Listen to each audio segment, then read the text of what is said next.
On May 8, 1991, Peter Chiodo, a captain in the Lucchese crime family, was at a Staten Island gas station working on his car when two gunmen pulled up and unleashed a hail of bullets, 12 shots, but somehow he survived.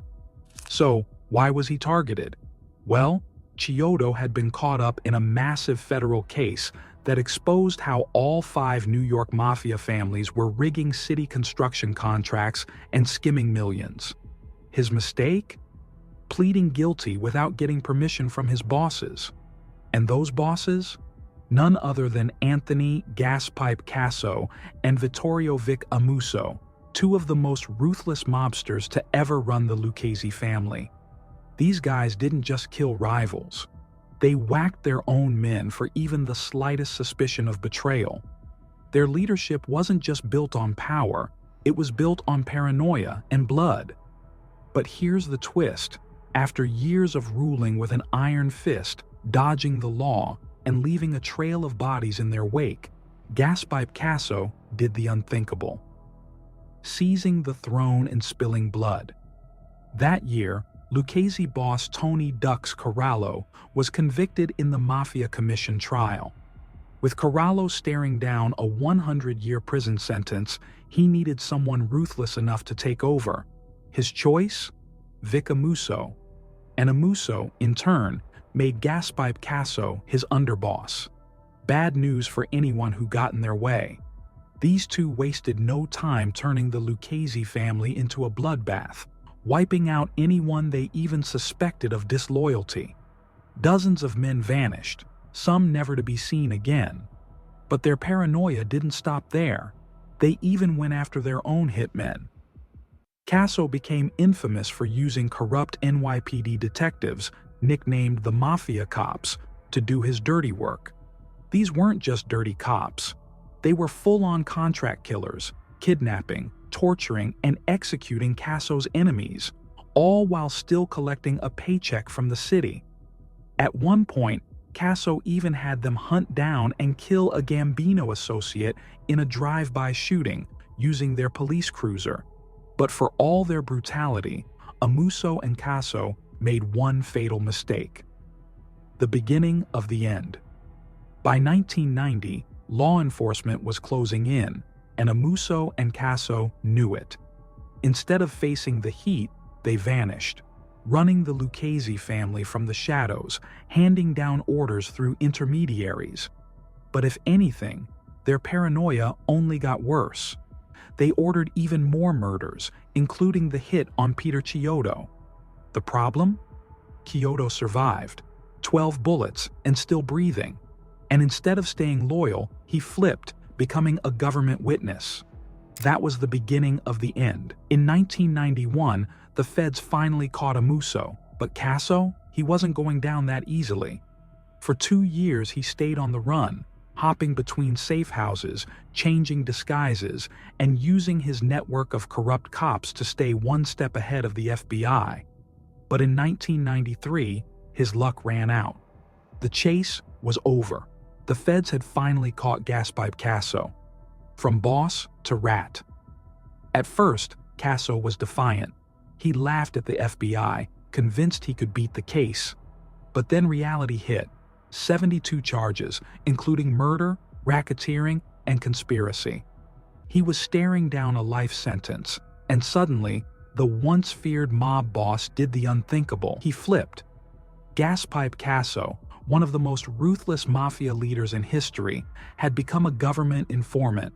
He spilled everything: corrupt NYPD detectives, secret mafia operations, and even admitted to personally ordering 36 murders.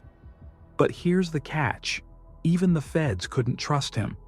Casso kept lying and breaking the terms of his plea deal. In 1998, the government had enough. His deal was revoked, and he was sentenced to life in prison, where he eventually died in 2020, the beginning of the end for the mafia. Many believe that Paul Castellano's assassination marked the beginning of the end for traditional mafia operations in the U.S. Frank DeCicco, who had helped orchestrate Castellano's murder, was killed in a car bombing in Bensonhurst the following year. Not long after, 2 more men were shot and killed in apparent retaliation. Then, in January, Salvatore "Sally" Scars was executed in cold blood. Before his death, Castellano had warned Chico that such betrayals would have consequences. Now, Lucchese boss Anthony "Gaspipe" Casso and Genovese boss Vincent the Chin Gigante sought revenge on John Gotti, Salvatore, Sammy the Bull, Gravano, and everyone else involved in Castellano's murder. Casso and Vittorio Amuso were assigned to carry out the hits. The plan was to use car bombs to frame Sicilian mafia factions, diverting attention from New York's crime families. Unlike the Sicilians, who frequently use bombs, New York's mafia had banned them due to the risk of collateral damage. However, explosions were common in cities like Cleveland and Youngstown, Ohio, earning them the nickname Bomb City, USA in the 1970s. On April 13, 1986, Casso and Amuso planted a remote detonated bomb in DeCicco's car, hoping to take out Gotti as well. But the plan failed when Gotti canceled his meeting at the last minute. The explosion killed only DeCicco and injured a passenger, whom they had mistakenly believed was Gotti. By November 1986, Anthony Corallo and other Lucchese bosses were convicted in the commission trial and sentenced to life in prison. Before heading to prison, Corallo met with Casso and Amuso at his Staten Island home, offering them control of the family. Casso declined the top position, suggesting Amuso take over instead. Amuso eagerly accepted, officially becoming boss in 1987. When underboss Mariano Macaluso retired in 1989, Casso stepped in as the new second-in-command. Together, Amuso and Casso built a criminal empire, profiting from extortion, racketeering, and illegal gambling. They controlled trucking firms, labor unions, and construction rackets, ensuring that anyone operating in their territories paid tribute. Investigators even recorded mafia bosses boasting about their grip on New York's sanitation industry. A warning and the beginning of the end. In January 1991, Kay received a warning from a law enforcement source about an upcoming federal indictment. He instructed DCO to meet him at the Rodman Gun at John Paul Jones Park, where he handed over a list of phone numbers and secret addresses. Kay informed DCO that he would be responsible for the Lukes family until further notice. Following this, Casso and Amuso went into hiding, attempting to evade law enforcement. He met with Darko twice in Scranton, Pennsylvania, and multiple times at a safe house in Brooklyn. The infamous Windows case and a failed assassination. Later that year, Amuso ordered the murder of a Kappa regime named Peter Chiodo. Chiodo was a defendant in the infamous Windows case, which involved 4 of New York's 5 mafia families and spanned from 1978 to 1990. The case exposed a bid-rigging scheme in which mob-controlled companies secured 75% of the New York City Housing Authority's window contracts. These companies were required to make union payoffs of $1 to $2 per installed window. Amuso assigned Casso to orchestrate the hit. However, Casso was shocked by the order. Chiodo had been a close friend of his for years. Nonetheless, the hit was set. On May 8, 1991, Chiodo was ambushed while working on a car at a gas station in Staten Island. He was shot 12 times in the arms, legs, and torso, yet miraculously survived. Doctors attributed his survival to his 400-pound frame, which prevented the bullets from hitting any vital organs or arteries. Despite living, Chiodo suffered severe abdominal injuries and permanent damage to his right arm. Threats and betrayal. Following the failed assassination, Casso sent a chilling message through Chiodo's lawyer. If Chiodo testified, Kay's wife would be murdered. Traditionally, the American Mafia refrained from targeting family members, unlike their Sicilian counterparts. But this threat proved to be the breaking point. Chiodo had resisted flipping in the past, but Casso's warning pushed him to cooperate with the government. His testimony would make him the highest-ranking federal informant yet. Meanwhile, Gambino boss John Gotti faced jury selection for his trial. Darko learned that Amuso and Casso blamed Gotti for the botched hit on Chiodo, leaving him certain that the Mafia had marked him for death. A power struggle within the L family. By July 1991, Amuso and Casso replaced Aro as acting boss with a four-man panel of capos. Though Casso was included, the L family leadership no longer trusted him.